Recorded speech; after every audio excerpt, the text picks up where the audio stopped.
Hello and welcome to the next lecture of this lecture series.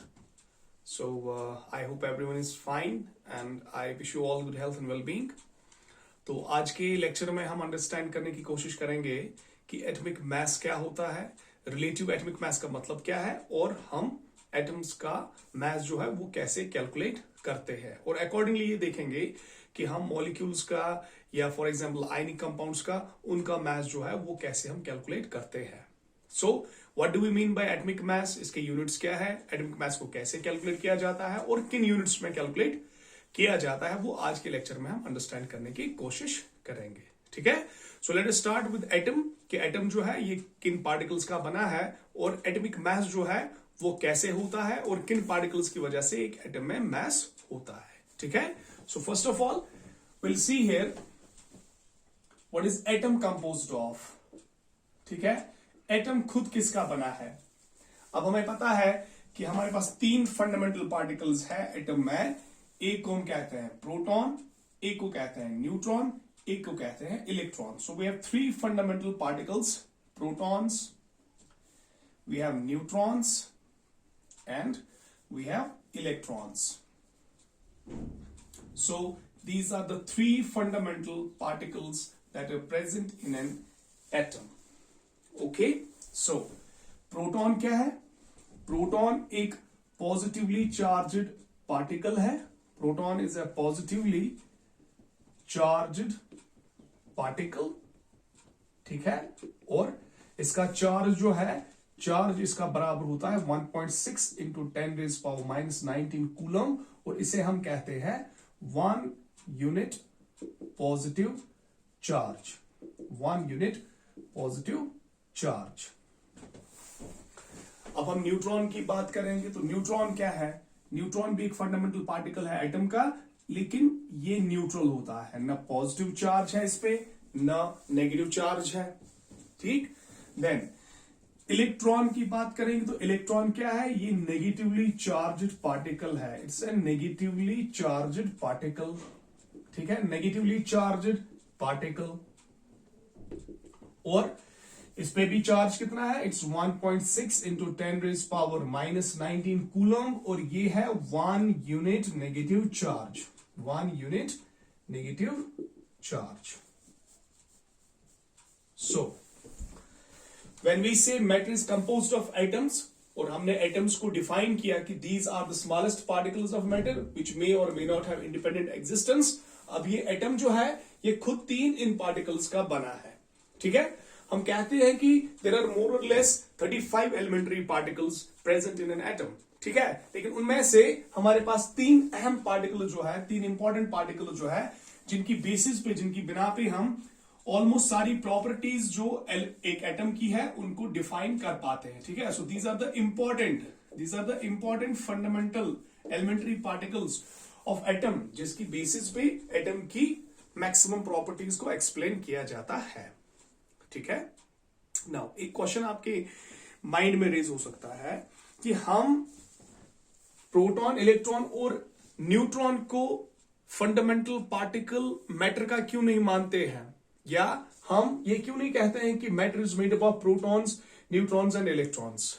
Reason ये है, no doubt proton, neutron and electron ये particles जो है, these are the fundamental particles. ठीक है. लेकिन एग्जिस्टेंस किस चीज की है, एग्जिस्टेंस एटम की है.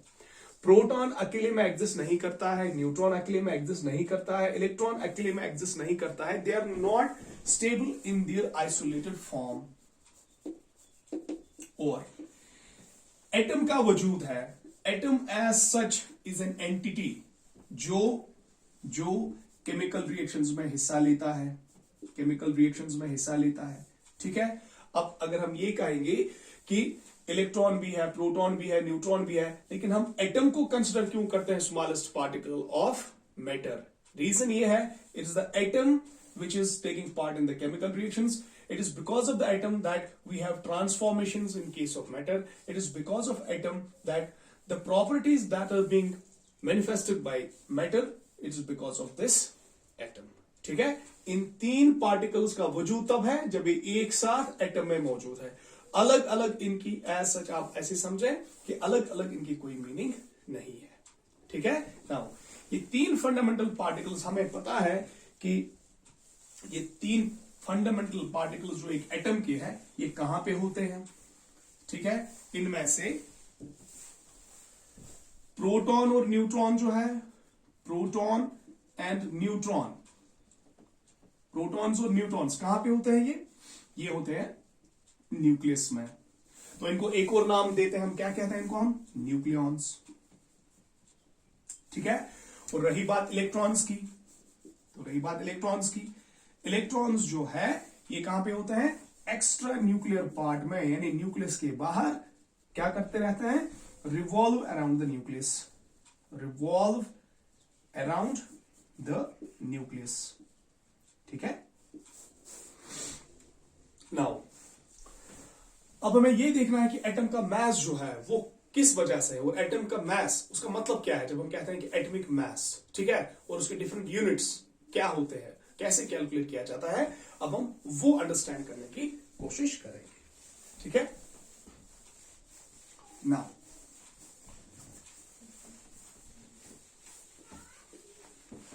ये तीन फंडामेंटल पार्टिकल्स जो हैं, प्रोटॉन, न्यूट्रॉन एंड इलेक्ट्रॉन, ये तीन फंडामेंटल पार्टिकल्स हैं जो एक एटम में प्रेजेंट है। अब हम एटॉमिक मास को अंडरस्टैंड करने की कोशिश करेंगे, ठीक है। तो एटम में तीन फंडामेंटल पार्टिकल्स हैं, एटम में तीन फंडामेंटल पार्टिकल्स हैं, protons number 1, neutrons number 2 and electrons.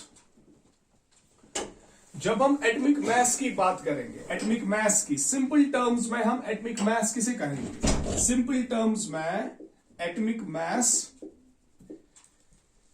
Simple terms में हम एटॉमिक मास किसे कहेंगे, मास of an atom is atomic mass. Simply एक एटम का मास कितना है उसे एटॉमिक मास कहते हैं, ठीक है। तो हम कह सकते हैं it is the mass of atom, simple mass of atom, ठीक है। Atomic mass is the mass of atom. लेकिन मसला यह है कि मास ऑफ एटम किस वजह से है और इसके यूनिट्स क्या है, इसके यूनिट्स क्या है जिसमें एटॉमिक मास को एक्सप्रेस किया जाता है, ठीक है। अब आप देखें,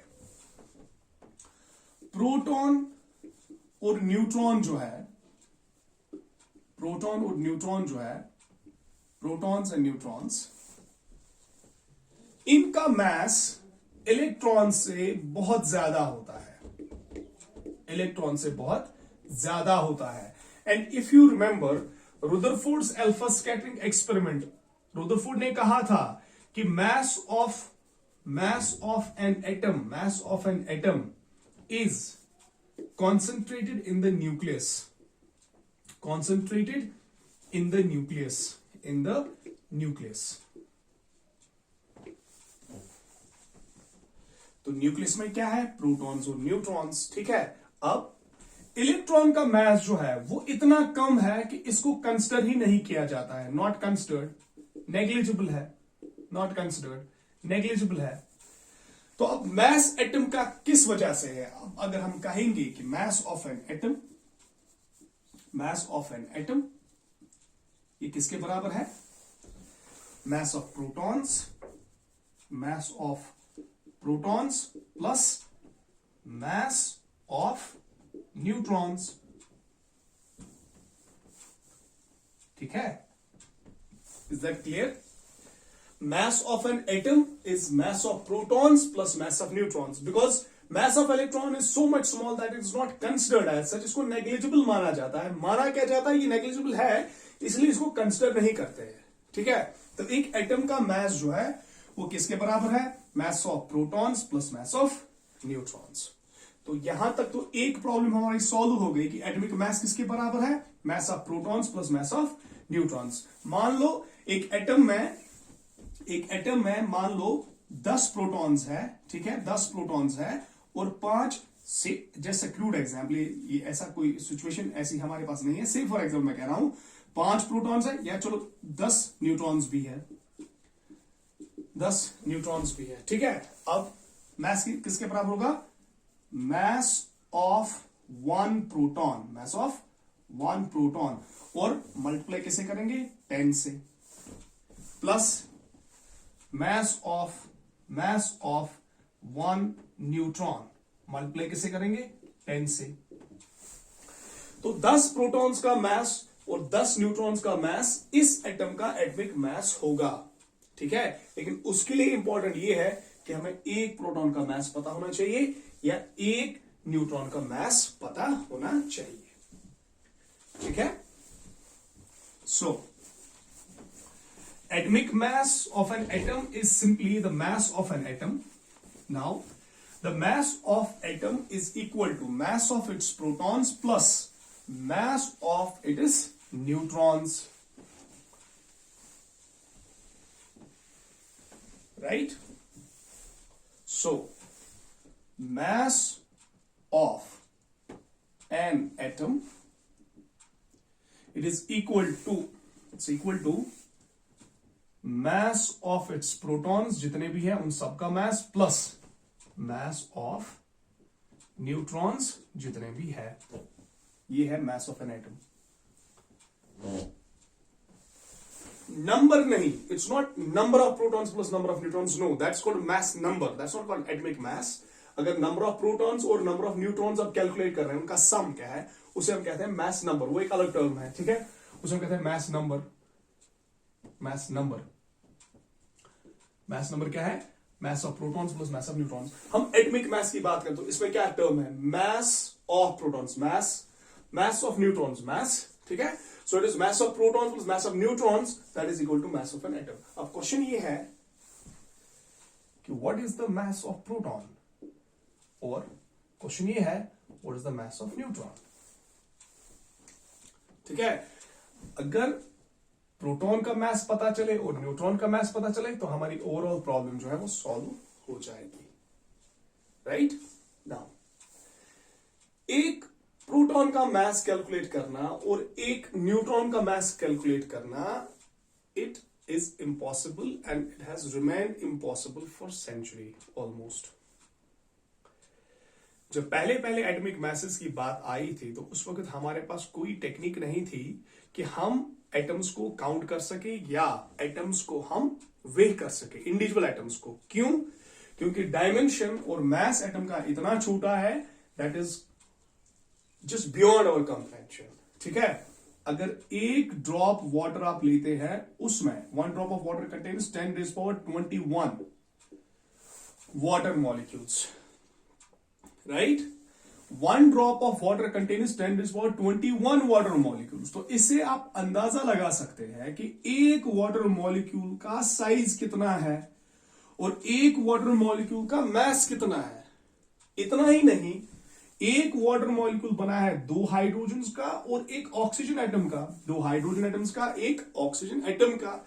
अब आप ये सोचें जरा कि एक हाइड्रोजन एटम का मास कितना होगा और एक ऑक्सीजन एटम का मास कितना होगा, जबकि एक drop, single drop of water, it contains 10⁻21 H2O particles, right? So this has remained the problem।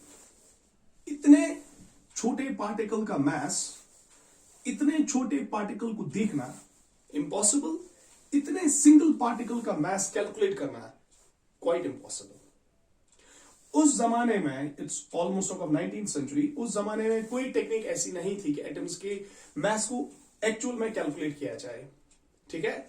Although आजकल हमारे पास स्पेक्ट्रोफोटोमीटर्स है, स्पेक्ट्रोफोटोमीटर्स, ठीक है, स्पेक्ट्रोमीटर्स, ठीक है, उनसे हम एटम्स का, इंडिविजुअल एटम्स का मास जो है वो एक्यूरेटली कैलकुलेट कर पाते हैं। लेकिन जिस जमाने की ये बात है, उस टाइम पे हमारे पास कोई टेक्निक डायरेक्टली किसी एटम को, उसके मास को मेजर करने के लिए हमारे पास कोई डायरेक्ट टेक्निक नहीं थी। सो इनडायरेक्ट मेथड्स यूज किए गए, ठीक है। तो पहले हम ये देखेंगे कि जब भी हम किसी चीज को मेजर करते हैं, से for example quantity of matter हो, फॉर एग्जाम्पल, या आपको लेंथ, डायमेंशंस आपको मेजर करने हैं, तो उसके लिए हम क्या यूज करते हैं? उसके लिए हम यूज करते हैं स्टैंडर्ड रेफरेंस, जिसे हम यूनिट कहते हैं। फॉर एग्जाम्पल, यहां ये चीज अंडरस्टैंड करना बहुत जरूरी है, ठीक है। फॉर एग्जाम्पल,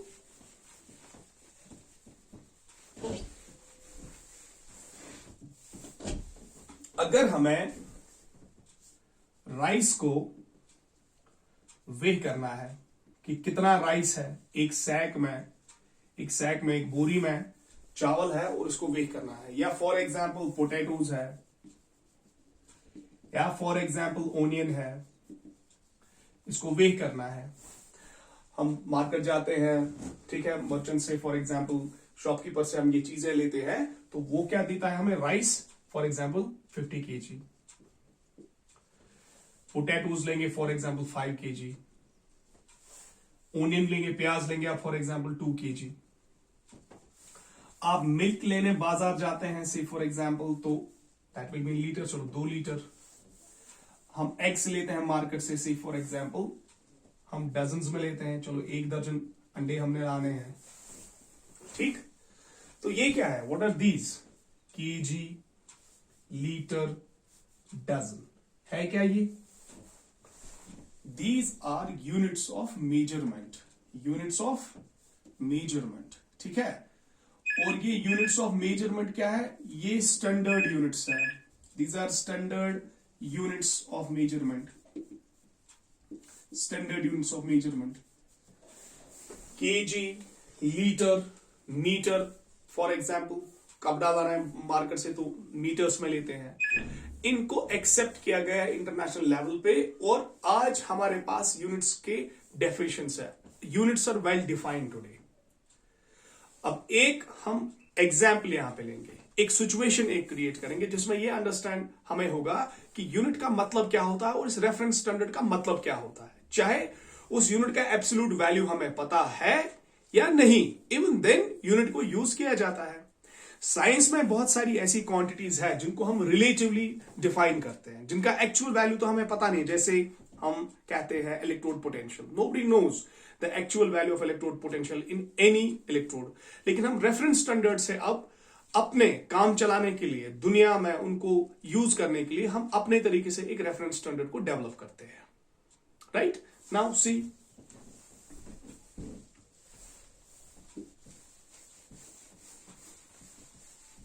एक सिचुएशन है यूनिट को अंडरस्टैंड करने के लिए, ताकि आपको यह समझ आए कि एटॉमिक मास यूनिट का मतलब क्या होता है जब हम ये कहते हैं कि these are the relative units. Unit को अंडरस्टैंड करने, एक सिचुएशन है, हम एक जगह पे बहुत सारे लोग रह रहे हैं, लेट इट बी से फॉर एग्जाम्पल ए विलेज से फॉर एग्जाम्पल, ठीक है, एक लोकेशन, एक हैबिटेशन, कहीं एक सिटी भी हो सकती है, ठीक है। हमें राइस जो है वो डिस्ट्रीब्यूट करना है, चावल डिस्ट्रीब्यूट करना है, या हमें कोई भी खाने की चीज for example onions, for example potatoes, इनको हमें सेल ऑफ करना है, ठीक है, इनको बेचना है। लेकिन प्रॉब्लम यह है कि हमारे पास कोई भी यूनिट नहीं है कि हम किसी पर्टिकुलर अमाउंट ऑफ राइस के बदले पर्टिकुलर अमाउंट ऑफ मनी जो है वो ले सके। से फॉर एग्जाम्पल एक सैक है, एक बोरी है, ठीक है, इसमें राइस है और इस राइस को हमें सेल ऑफ करना है, ठीक है। नाउ अब इस राइस का कितना अमाउंट आप लेंगे, अमाउंट कितना लेंगे और इसका प्राइस कितना रखेंगे आप, अमाउंट और प्राइस, कितने अमाउंट का कितना प्राइस रखेंगे आप। तो जब आपके पास कोई तरीका नहीं है, this is the actual situation what has happened in the world in the remote times, कि कोई यूनिट ऑफ मेजरमेंट नहीं था, फिर लोकली वो कन्वेंशन एक बनाते थे, चलो ये हम इतने राइस का प्राइस इतना रखते हैं। नाउ व्हाट विल हैपन, अब लोग बैठे, ठीक है, एक बैठक जो है उन्होंने बुलाई, अब ये एक मसला है कि हमें राइस जो है इसको बेचना है, हमें राइस जो इसको सेल ऑफ करना है, लेकिन हमें ये नहीं पता है कि हम कितने राइस का कितना दाम लें वहां से, ठीक है। अब जितने भी मर्चेंट्स हैं, जितने भी लोग जो ये चीजें बेच रहे हैं, अब उनके पास तो कोई रेफरेंस स्टैंडर्ड होना चाहिए ना, कोई अमाउंट होनी चाहिए जिस अमाउंट के बदले वो पर्टिकुलर राइस ले। पैसा लेंगे वहां से और पर्टिकुलर अमाउंट ऑफ राइस उनको दे दे, या ओनियन या दूध या तेल फॉर एग्जाम्पल। अब लोग बैठ गए तो उन्होंने क्या किया, उन्होंने कहा चलो एक ब्रिक ले आओ, एक ब्रिक ले आओ। इस ब्रिक को इन्होंने चूज किया, इस ब्रिक का पर्टिकुलर लेंथ है, पर्टिकुलर ब्रेड्थ, पर्टिकुलर हाइट। इस ब्रिक का कुछ मैस होगा, जाहिर सी बात है इस ब्रिक का कुछ मैस होगा। तो लोग बैठ गए, बड़े बड़े लोग जो है वहां पे, उन्होंने डिसाइड किया कि ये एक ब्रिक जो है, ये एक ब्रिक जो है, इसको हम चूज कर रहे हैं एक यूनिट मेजरमेंट के लिए। यानी इस राइस को हमें सेल ऑफ करना है, हम क्या करेंगे, तराजू में, बैलेंस में, मेजरिंग बैलेंस में, वेइंग बैलेंस में आप क्या करेंगे, एक साइड में ये ब्रिक रखेंगे, दूसरे साइड में आप रखेंगे राइस। जब आप एक साइड से ब्रिक रखेंगे, फॉर एग्जांपल एक साइड से ब्रिक रखेंगे आप, एक साइड से आप उसमें राइस डाल देंगे, ठीक है। तो ये नीडल जो है, जहां पे ये बैलेंस हो जाए, जैसे होती है बैलेंस वेइंग, बैलेंस होती है हमारे पास मार्केट में, तो एक साइड से ये ब्रिक रखी गई, एक साइड से उसमें क्या किया गया, राइस डाल दिया गया। अब जब नीडल यहां पे बराबर आई तो इसका मतलब क्या हुआ, जितना ब्रिक का मैस है उतना ही मैस राइस का यहां पे आ गया। अब तय ये हुआ कि ये ब्रिक जो है, let this amount of brick, ये जो ब्रिक है इसका जो अमाउंट है, इतना मैस है, इसको हम कहते हैं 1 बटरफ्लाई। जैसे क्रूड एग्जाम्पल, यूनिट्स ऐसे ही डेवलप किए गए, ठीक है। ये ब्रिक जो है, ये हमने मान लिया कि इस ब्रिक में जितना भी अमाउंट ऑफ मैस है, जितना इसका खुद का मैस है, उस मैस को हम कह रहे हैं 1 बटरफ्लाई। क्या कह रहे हैं, 1 बटरफ्लाई। और जिसको भी आप इस बटरफ्लाई के बराबर राइस दे रहे हैं, उससे आप 10 रुपए ले लें, ₹10। किसके लिए, for 1 butterfly of rice. Hope you are enjoying this example, ठीक है। तो ये 10 रुपए में आप कितना राइस ले रहे हैं, 1 बटरफ्लाई ऑफ राइस। अब एक बंदा आया वहां से, नहीं मुझे 2 बटरफ्लाई चाहिए, तो आप क्या करेंगे, 2 butterflies of rice, 2 butterflies of rice कितने में देंगे इसको, 10 + 10 ₹20। कोई अगर नहीं मुझे 5 दे दो, तो आप कहेंगे 5 बटरफ्लाईज ऑफ राइस कितने में दे दो इसको, ₹50 में, ₹50। तो किसी को इस ब्रिक का एक्चुअल में मैस पता है, नहीं। क्या किसी को पता है इसमें क्वांटिटी ऑफ मैटर कितना है, नहीं। लेकिन सबने एक्सेप्ट किया कि इसके मैस के बराबर राइस जो है वो 10 रुपए में बेच दो आप, और हम 10 रुपए लेने के लिए, 10 रुपए में उतना राइस लेने के रेडी है। तो ये चीज जो है, जिसके अगेंस्ट आप दूसरी चीजों को क्वांटिफाई करते हैं। अब इस राइस का जो अमाउंट है वो किसके अगेंस्ट लिया गया, इस ब्रिक के अगेंस्ट। तो क्या इस राइस का अमाउंट एक्चुअल पता है हमें, नहीं। हमने क्या किया, इन कंपैरिजन टू दिस हमने इस राइस को वेह किया, मेजर किया। तो ये जो है, ये हमारा बना रेफरेंस स्टैंडर्ड। क्या बना, रेफरेंस स्टैंडर्ड। रेफरेंस इसलिए क्योंकि हमने इस अमाउंट को रेफर किया टू दिस अमाउंट। स्टैंडर्ड इसलिए कि यही अमाउंट जो है, ये इस पूरी लोकेलिटी में, जिस लोकेलिटी की हम बात कर रहे हैं, इस लोकेलिटी में या इस शहर में, इस गांव में, इस कंट्री में, ये कहा गया कि ये, बिकॉज ये चीजें फिर गवर्नमेंट करती है, इसके लिए हमारे पास डिपार्टमेंट्स होते हैं, ठीक है। तो इन्होंने क्या किया कि ये जितना भी अमाउंट है इसकी कॉपीज करो, ठीक है, इसकी कॉपीज बनाओ, और ये अमाउंट जितना है ये यूनिट है फॉर मेजरमेंट, और इस यूनिट का नाम रखा गया बटरफ्लाई, 1 बटरफ्लाई। और 1 बटरफ्लाई जो है ये इस पूरी कंट्री में भेजा गया, और इसी हिसाब से चीजें जो है वो मेजर होना स्टार्ट हो गई। तो in the every part of the country इतना अमाउंट इज 1 बटरफ्लाई। अब आप राइस ले, पोटैटोज ले, ओनियंस ले, इसी हिसाब से लेंगे आप, राइट। तो ये हमारा बना स्टैंडर्ड रेफरेंस। अब हम आएंगे एक्चुअल जो हमारी सिचुएशन है आजकल की दुनिया में। जब भी हम कोई चीज जो है उसको वेह करते हैं, तो हम किस यूनिट में उसको वेह करते हैं, जो स्टैंडर्ड यूनिट आज है हमारा, केजी हमारा मैथ्स का स्टैंडर्ड यूनिट क्या है, केजी। अब इसी राइस को आज हम लेते हैं, यूनिट क्या रखा गया है, KG. 1 kg is the standard international unit for maths. 1 kg, ठीक है। इसी तरह लेंथ का क्या रखा गया है, मीटर। वॉल्यूम का क्या है, लीटर, ठीक। और amount of substance, mole, right. अब आप ये बात पहले अंडरस्टैंड करो, केजी जो है ये एक प्लैटिनम इरिडियम अलॉय लिया गया जिसका एक पर्टिकुलर डायमेंशन है, ये एक सिलेंड्रिकल फॉर्म में है, जो पेरिस की म्यूजियम में आज भी है, प्लैटिनम इरिडियम अलॉय। इसके डायमेंशंस पर्टिकुलर है और इसको माना गया 1 kg मास। क्या किसी को पता है उस प्लैटिनम इरिडियम अलॉय का एक्चुअल मास कितना है, किसी को नहीं पता। लेकिन जितना इसका मास है उसको आर्बिट्ररी कन्वेंशनली रखा गया 1 kg के बराबर। और अगर इसके आप 1000 हिस्से करते हैं, 1000 पार्ट्स इक्वल, तो एक पार्ट को आप कहते हैं 1 ग्राम। अब आपको पता है, आपने यूनिट्स पढ़े हैं कि दुनिया के मुख्तलिफ जो पार्ट्स है उनमें टाइम पे डिफरेंट यूनिट्स थे मेजरमेंट के। जैसे आप पढ़ते हैं सीजीएस सिस्टम, ठीक है, फिर उसके बाद एसआई सिस्टम को हम पढ़ते हैं। तो क्या किया गया कि पूरी दुनिया में जो वेट्स एंड मेजरमेंट्स है ये बराबर हो, इक्वल हो, इसलिए इनको इंटरनेशनली एक्सेप्टेंस दे गई इन यूनिट्स को। और आज हमारे पास इनकी प्रॉपर डेफिनेशंस है यूनिट्स की, ठीक है।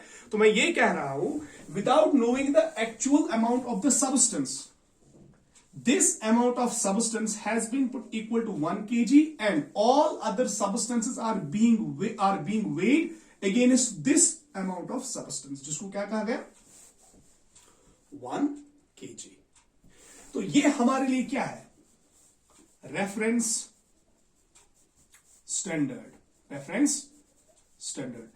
क्योंकि हमारी मजबूरी है, इंसानों की मजबूरी है, ह्यूमन बींग्स की मजबूरी है, हमारे पास बहुत सारी चीजों के एब्सोल्यूट वैल्यूज नहीं है। तो वहां पे हम क्या करते हैं, चूंकि हमें मेजर करना है तो वी टेक्स अनदर वे। कौन सा, रेफरेंस, रिलेटिव मैथ चेक करने का, रिलेटिव क्वांटिटी का मैग्नीट्यूड चेक करने का, तो हम यूनिट्स को लेते हैं, ठीक ना। अब ये हमारे लिए क्या बन गया, स्टैंडर्ड रेफरेंस। क्या किसी को पता है इसका एक्चुअल मास कितना था, नहीं, लेकिन मान लिया गया कि इतना अमाउंट जो है ये पूरी दुनिया में, इसकी कॉपीज बनाओ, इस मैस की कॉपीज बनाओ, जितना ये है इसी हिसाब से उतने मैसेज ले लो आप, ठीक है, उतना ही मैस लो, उसको 1 kg बना दो और पूरी दुनिया में इसको डिस्ट्रीब्यूट करो।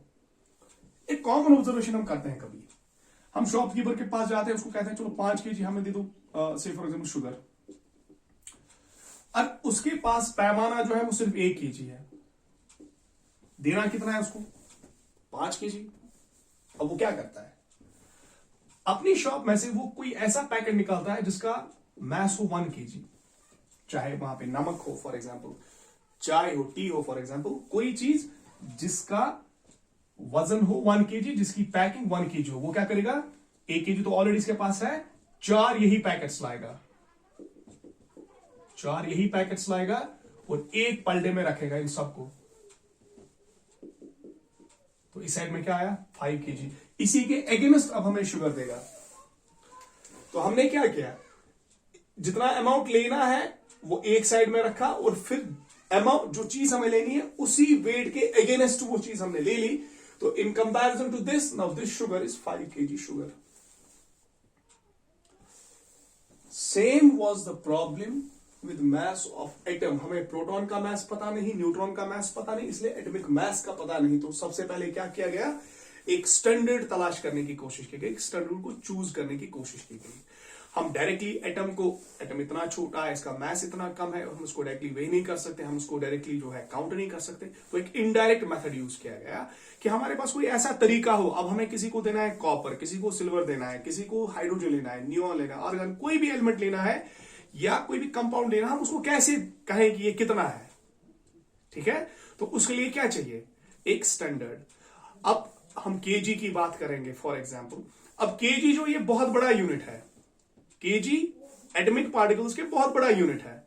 तो हमारे लिए कोई ऐसा यूनिट होना चाहिए था जिसमें हम एटॉमिक पार्टिकल्स को वेह कर सके, एटॉमिक पार्टिकल्स को मेजर कर सके। तो सबसे पहले जो स्टैंडर्ड ऑफ रेफरेंस चूज किया गया that was hydrogen. Now this is an interesting part of this. Hydrogen जो है ये स्टैंडर्ड ऑफ रेफरेंस लिया गया। हम डिटेल्स में नहीं जाएंगे, हिस्टोरिकल डिटेल्स में, हिस्टोरिकल जो बैकग्राउंड है इसके वहां नहीं जाएंगे। We will just simply discuss the concept. सबसे पहले हाइड्रोजन को देखा गया कि हाइड्रोजन जो है it is the lightest element. Lightest element hydrogen क्या है? Hydrogen is the lightest element. Problem solve. जितने भी एलिमेंट्स हमारे पास है उन एलिमेंट्स में से सबसे लाइटेस्ट एलिमेंट जो है, जो सबसे हल्का एलिमेंट है, वो कौन सा है? हाइड्रोजन। तो हाइड्रोजन को माना गया, हाइड्रोजन का जितना भी मास है, जितना भी है, व्हाटएवर, हमें नहीं पता है कितना है, जितना भी है उस हाइड्रोजन के मास को आप रखो इक्वल टू 1 यूनिट, और इसको कहा गया 1 एटॉमिक मास यूनिट। यानी जितना भी हाइड्रोजन का मास है उसको रखो 1 यूनिट। हमने मीटर स्केल चूज किया, हमें नहीं पता है मीटर स्केल कितना है, लेकिन जितना हमने उसको सिलेक्ट किया वो मीटर हमने मान लिया। फिर उसके अगेंस्ट बाकी जितनी भी चीजें आपको लेंथ वाइज मेजर करनी है आप मेजर कर लो। ऑल्दो आज हमारे पास डेफिनेशंस है, स्टैंडर्ड डेफिनेशंस है, लेकिन मैं ये कह रहा हूं जब आपको ये नहीं पता है कि हाइड्रोजन का एक्चुअल मास कितना है, लेकिन हम ये कह रहे हैं अब इसका जितना भी मास है उसको इक्वल रखो 1 यूनिट के, और उस यूनिट को बताया गया 1 एटॉमिक मास यूनिट। ठीक है। नाउ अब क्या किया गया? हाइड्रोजन के अगेंस्ट एलिमेंट्स को मेजर किया गया। ठीक है। से फॉर एग्जांपल अगर हम लेंगे equal amount of hydrogen, equal amount of hydrogen, और यहां से लेंगे equal amount in terms of number, equal amount of oxygen, यानी आपने लिए फॉर एग्जांपल 1000, क्रूड एग्जांपल है 1000 हाइड्रोजन एटम्स, और यहां से आपने लिए 1000 ऑक्सीजन एटम्स। तो क्या देखा गया कि 1000 हाइड्रोजन एटम्स जो है और 1000 ऑक्सीजन एटम्स जो है, इनका मास, ऑक्सीजन 1000 एटम्स का mass as compare to hydrogen के 1000 एटम्स है 16 times greater than mass of hydrogen. ठीक है। इसका मतलब क्या है? एक हाइड्रोजन, 2 हाइड्रोजन, 3 हाइड्रोजन, 4 हाइड्रोजन, कब तक? 16 हाइड्रोजन। 16 हाइड्रोजन का मास है किसके बराबर? 1 ऑक्सीजन एटम के बराबर। अगर आप एक साइड में ले रहे हैं 1000 हाइड्रोजन और इक्वल ले रहे हैं 1000 ऑक्सीजन, तो ratio of the masses between hydrogen and oxygen is 1:16। तो इसका मतलब क्या हुआ? Oxygen is 16 times heavier than hydrogen. Oxygen is 16 times heavier than hydrogen. ठीक है। तो हमारे पास कोई टेक्निक तो नहीं है कि हम सिंगल एटम्स को वेह कर सके, बल्कि क्या किया गया? Equal amount in terms of their number, equal amounts in terms of their number elements को इन कंपैरिजन टू हाइड्रोजन वेह किया गया। अब ऐसे भी इसको देख सकते हैं, एक हाइड्रोजन और ऑक्सीजन एटम। फिर से आप देखो इसको, हाइड्रोजन और oxygen, equal amount of hydrogen, equal amount of oxygen in terms of number, in terms of number. ठीक है। तो क्या देखा गया? हाइड्रोजन का मास है 16 times less as compare to oxygen, या ratio of hydrogen is to oxygen देखा गया 1:16। रेशियो है 1:16। अब एक्चुअल अमाउंट कुछ भी हो सकता है। से फॉर एग्जांपल एक्चुअल क्वांटिटी का हमें वैल्यू पता नहीं है, ये एक्चुअल क्वांटिटी हो सकती है 1 और 16 भी, ये एक्चुअल क्वांटिटी हो सकती है 2 and 32b, ये एक्चुअल क्वांटिटी हो सकती है 3 and 39b, ये एक्चुअल क्वांटिटी हो सकती है 4 and 64b। लेकिन रेशो क्या होगा 1:16, रेशो क्या होगा 1:16, रेशो क्या होगा 1:16। इक्वल अमाउंट ऑफ हाइड्रोजन एक साइड से लिया गया इन terms of number, equal amount of oxygen लिया गया इन टर्म्स ऑफ नंबर, तो ये देखा गया कि ratio of hydrogen is to oxygen है 1:16। अब हाइड्रोजन का मास हमने कितने के बराबर रखा 1 यूनिट के बराबर। अगर हाइड्रोजन का मास है 1 यूनिट, अब ऑक्सीजन है 16 टाइम्स हैवियर देन हाइड्रोजन, तो ऑक्सीजन का मास कितना हुआ इस हिसाब से 16 यूनिट्स, यानी ऑक्सीजन का मास होगा 16 AMU। अब एक AMU कितना है, एक AMU है 1 हाइड्रोजन के बराबर, जितना मास ऑफ हाइड्रोजन है उतना ही है एक AMU। अब ऑक्सीजन का मास है 16 टाइम्स हैवियर देन हाइड्रोजन, ठीक। अब इसको आप कैसे अंडरस्टैंड करेंगे, अगर एक हाइड्रोजन लिया गया तो ऑक्सीजन कितना टाइम्स हैवियर आएगा 16 टाइम्स। अगर 10 हाइड्रोजन लिए गए तो ऑक्सीजन का मास कितना आएगा 160। अगर 100 हाइड्रोजन लिए गए तो कितना आएगा 1600 ऑक्सीजन का। अगर 1000 हाइड्रोजन लेंगे तो ऑक्सीजन इतने ही ऑक्सीजन, इनका मास कितना आएगा 1000, ठीक है।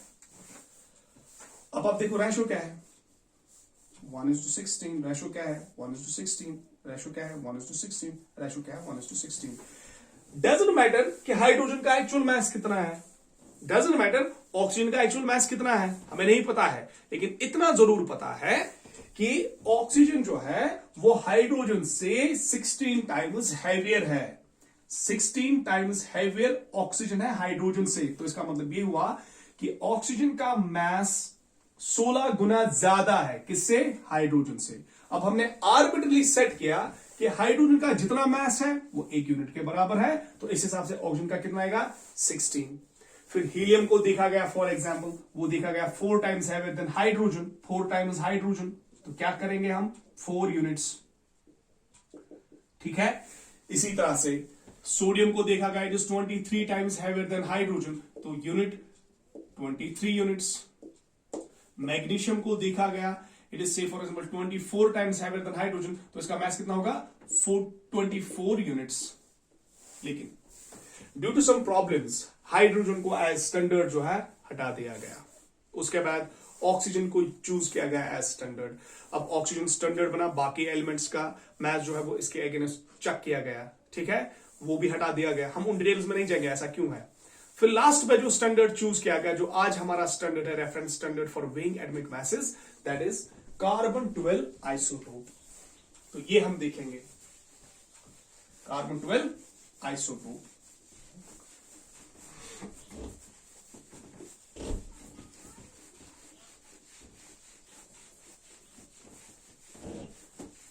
Carbon 12 isotope.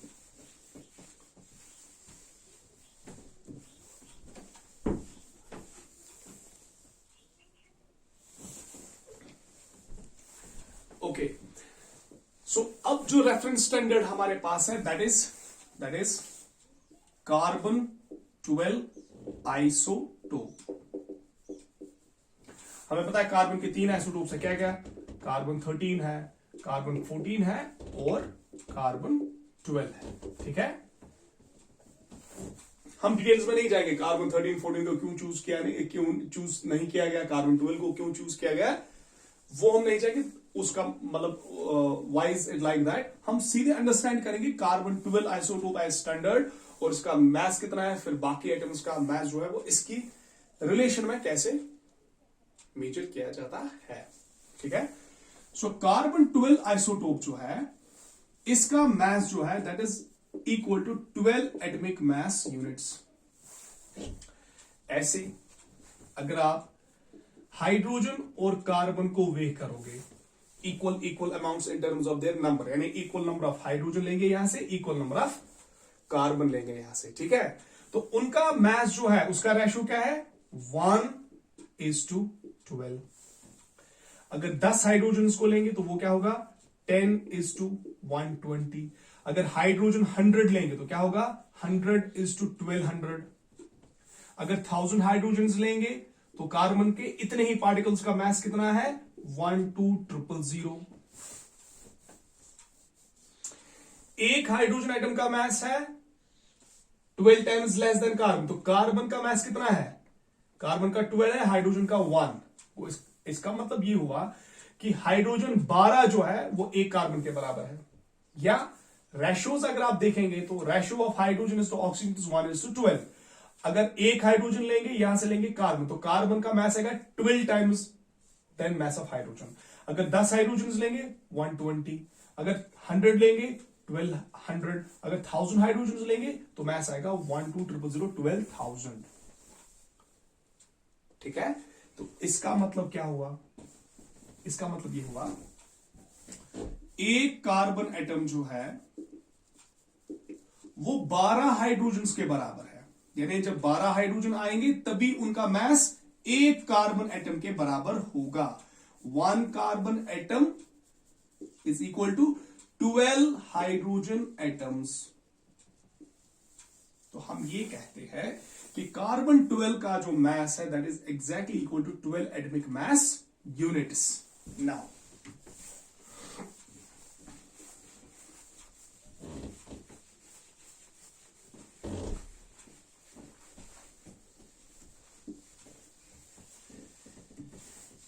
एक कार्बन एटम का मास कितना है 12 यूनिट्स के बराबर। अगर आप इस कार्बन 12 के इक्वल 12 पार्ट्स करेंगे, will just cut it, distribute in 12 equal parts,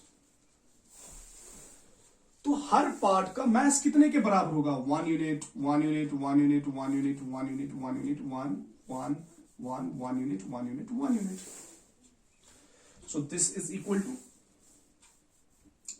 12 AMU।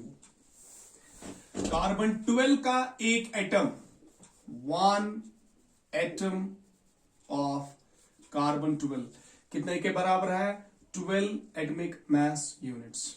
Now अगर इस कार्बन के 12 हिस्से आप करेंगे तो हर एक हिस्सा क्या है फिर 1 AMU।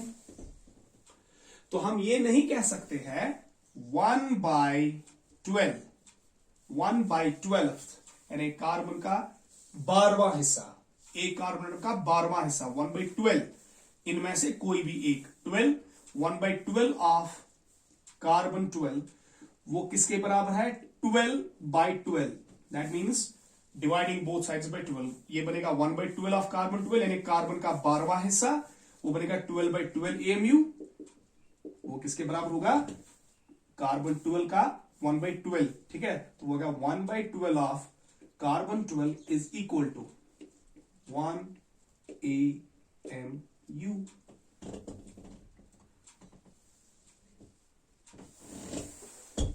So this is the latest unit for measuring atomic masses. Okay? ठीक है?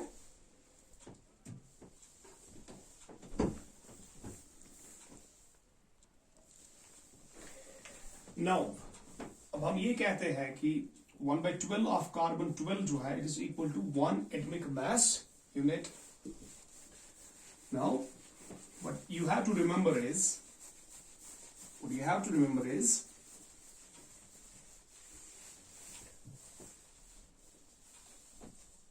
1/12 of carbon 12 is equal to 1 atomic mass unit. All right? Now, 1 atomic mass unit is equal to 1/12 of carbon 12 isotope. अब बाकी सारे elements जो है उनको वे किया गया अगेंस्ट कार्बन 12 आइसोटोप, फिर उनका मास देखा गया कि वो कार्बन 12 आइसोटोप से कितने हैवियर है, या हम ये कह सकते हैं उनका मास जो है 1/12 ऑफ कार्बन 12 कितना है। से फॉर एग्जाम्पल किसी एलिमेंट का 1/12 ऑफ कार्बन 12 के अगेंस्ट मास है, से फॉर एग्जांपल 16 टाइम्स, तो 1/12 ऑफ कार्बन 12 इज 1 AMU, और उसका कितना है 16 times of this, that is 16 times 1/12 of carbon 12, तो 1/12 ऑफ कार्बन 12 कितना है 1 AMU, तो उसका मास कितना है 16 AMU। फॉर एग्जाम्पल ऑक्सीजन को देखा गया, it is 16 times heavier than 1/12 of carbon 12, it is oxygen is 16 times, oxygen is 16 times heavier, oxygen is 16 times heavier than 1/12 of carbon 12. So what is atomic mass of oxygen? What is atomic mass of oxygen? It is 16 times 1/12 of carbon 12. Now we know that 1/12 of carbon 12 is 1 atomic mass unit. So what is atomic mass of oxygen? It is 16 atomic mass units. So atomic mass is calculated in terms of atomic mass units. ठीक है, अब इस हिसाब से hydrogen का mass जो है that is 1.008 atomic mass units. Oxygen का ऑलमोस्ट लेते हैं इक्वल, दैट इज 15.99 लेते हैं 16 के बराबर, सॉरी ऑक्सीजन 16 दैट इज 15.99, ठीक है। तो लाइकवाइज बाकी सारे जितने भी एलिमेंट्स हैं उनके मास को चेक किया गया विद रिलेशन टू और with reference to carbon 12 isotope, तो उनके मास जो है वो रिपोर्ट किए गए, ठीक है। अब एक कार्बन एटम का मास है 12 AMU, एक AMU है 1/12 ऑफ कार्बन, तो oxygen is 16 times heavier than 1/12 of carbon 12. Hydrogen is almost equal to 1/12 of carbon 12. Now helium की आप बात करेंगे, helium it is 4 times heavier than 1/12 of carbon 12. आप सोडियम की बात करेंगे, it is 23 times heavier than 1/12 of carbon 12. आप magnesium की बात करेंगे, it is heavier 24 times heavier than 1/12 of carbon 12. तो इसका मास है 16 AMU, ये बनेगा 4 AMU, 23 AMU and 24 AMU magnesium. Now see, अब हमने एटॉमिक मैसेस को वेह किया, हम अब एलिमेंट्स को, एटम्स को वेह कर सकते हैं without knowing their actual mass. Actual mass हमें अब भी नहीं पता है कि एटम्स का क्या है, ठीक है, लेकिन इतना कह सकते हैं कि हाइड्रोजन जो है वो है 1 AMU, कार्बन जो है वो है 12 AMU, ऑक्सीजन जो है वो है 16 AMU. उस जमाने में हमारे पास ऐसी कोई टेक्निक नहीं थी जिससे हम actual mass in terms of grams जो है वो कैलकुलेट कर सके. लेकिन विद द लेटेस्ट टेक्नोलॉजीज हमें आज पता है कि एक कार्बन एटम का जो मास है इन terms of grams, 1 carbon 12 isotope atom, ठीक है, 1 एटम ऑफ कार्बन 12 आइसोटोप यानी 1 कार्बन 12 एटम जो है उसका मास देखा गया, that's now calculated 1.99 into 10 raised power minus 23 grams. So in terms of grams, एक कार्बन 12 आइसोटोप एटम का मास कितना है 1.99 into 10 raised power 23 grams. Now in terms of AMU, atomic mass unit, एक कार्बन का, कार्बन 12 एटम का कितना है मास 12 AMU. तो हम ये नहीं कह सकते हैं कि एक कार्बन एटम जिसका मास है इन terms of grams 1.99 into 10⁻23 grams और जिसका मास है इन terms of atomic units carbon 12 atom का 12 AMU, तो हम ये नहीं कह सकते हैं कि 12 AMU जो किसका मास है एक कार्बन एटम का वो बराबर है 1.99 into 10⁻23 in terms of grams, 1.99 into 10 raised power minus 23 grams. in terms of atomic mass units and in terms of grams. In terms of grams, एक कार्बन 12 एटम का mass है 1.99 into 10 to the minus 23 grams. In terms of AMU, atomic mass units, एक carbon atom का mass है 12 atomic units. तो एक atomic unit किसके बराबर होगा? फिर it is equal to 1 AMU. It will be equal to 1.99 into 10 raised power minus 23 grams divided by 12. So this implies 1 AMU is equal to this divided by this, it comes equal to 1.66056 into 10 raised power minus 24 grams. तो अब आप कह सकते हैं atomic mass को आप दो units में मेजर कर सकते हैं, in terms of atomic mass units, in terms of grams. और इन टर्म्स ऑफ किलोग्राम्स क्या होगा? 1 AMU is equal to 1.66056 into 10 raised power minus 27 grams. तो हम ये कह सकते हैं अब एटम्स को वेह करने के लिए, उनको मेजर करने के लिए हमारे पास दो तरीके हैं. ठीक है, हमारे पास there are two ways by which we can now weigh what atoms. हम एटॉमिक मास को अब दो यूनिट्स में वेह कर सकते हैं. सो एटॉमिक मास जो है that can be now determined, atomic mass can be determined. कैसे? Number 1, in terms of atomic mass unit, in terms of grams or kilograms, right? Now जो चीज याद रखने की है वो ये है 1 atomic mass unit, it is equal to 1 by 12 of carbon 12 isotope or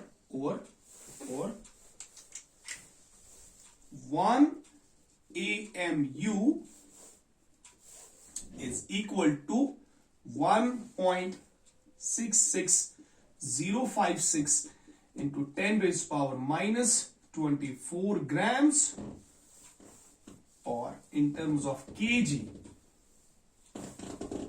1 AMU is equal to 1.66056 into 10 raised power minus 27 kg. Right? अब आप देखें हाइड्रोजन का जो मास है वो देखा गया, दैट इज हाइड्रोजन का मास देखा गया 1.637. हाइड्रोजन का जो मास है वो कितना देखा गया?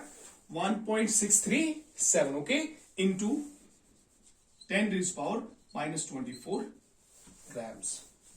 तो हाइड्रोजन का जो मास है वो देखा गया 1.6736 in 10 minus 24 grams. तो in terms of AMU, अब हाइड्रोजन का मास कितना होगा? ना हमें पता है 1 AMU कितना है? 1.66056 into 10 raised power minus 24 grams. अब in terms of AMU, hydrogen का मास कितना होगा? In terms of AMU, mass of hydrogen will be equal to कितना है mass? 1.637 into 10 raised power minus 24 grams. ठीक है, डिवाइडेड बाय एक का कितना है? 1.66056 into 10 raised power minus 24 grams. जब इसको कट करेंगे आप, it will be equal to 1.008. तो हाइड्रोजन का mass in terms of AMU कितना है? 1.008 AMU. ठीक है, तो आप एएमयू में कैसे आप मास को कैलकुलेट कर सकते हैं, आप एक्चुअल मास अगर एटम का पता है उसको डिवाइड करेंगे एक एएमयू का मास कितना इन टर्म्स ऑफ ग्राम्स, यानी इन टर्म्स ऑफ ग्राम्स अगर आपको मास पता है उसको एक एएमयू से डिवाइड करेंगे आप, ठीक है, तो आपको एलिमेंट का mass in terms of AMU जो है वो कैलकुलेट हो जाएगा, राइट। नाउ अब मसला ये है कि हम एटॉमिक मास को रिलेटिव मास क्यों कहते हैं। सीधी सी बात है, हमने एटॉमिक मासेस को डायरेक्टली तो कैलकुलेट नहीं किया, हमने एटॉमिक मासेस को कैलकुलेट किया with reference to carbon 12 atom, right. So I hope यहां तक जो हमने डिस्कस किया with respect to atomic mass, what do we mean by atomic mass, atom का मास जो है वो किस वजह से होता है, ठीक है।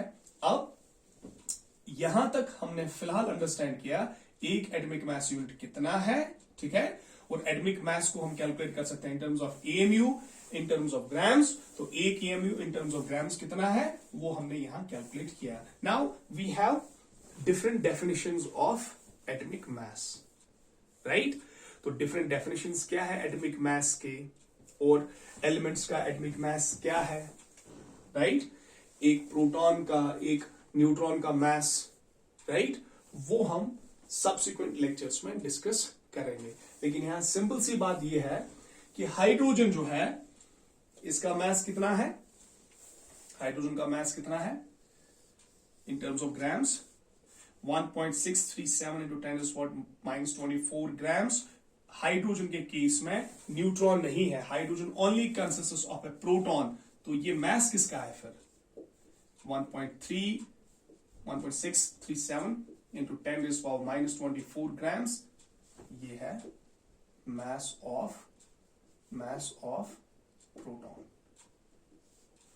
और mass of प्रोटॉन जो है that's almost equal to mass of neutron, लेकिन न्यूट्रॉन का mass जो है वो थोड़ा सा ज्यादा है। तो आई होप यहां तक आपने अंडरस्टैंड किया। तो rest of the things they will be discussed in the subsequent lectures. So take care. Okay. God bless you. Thank you.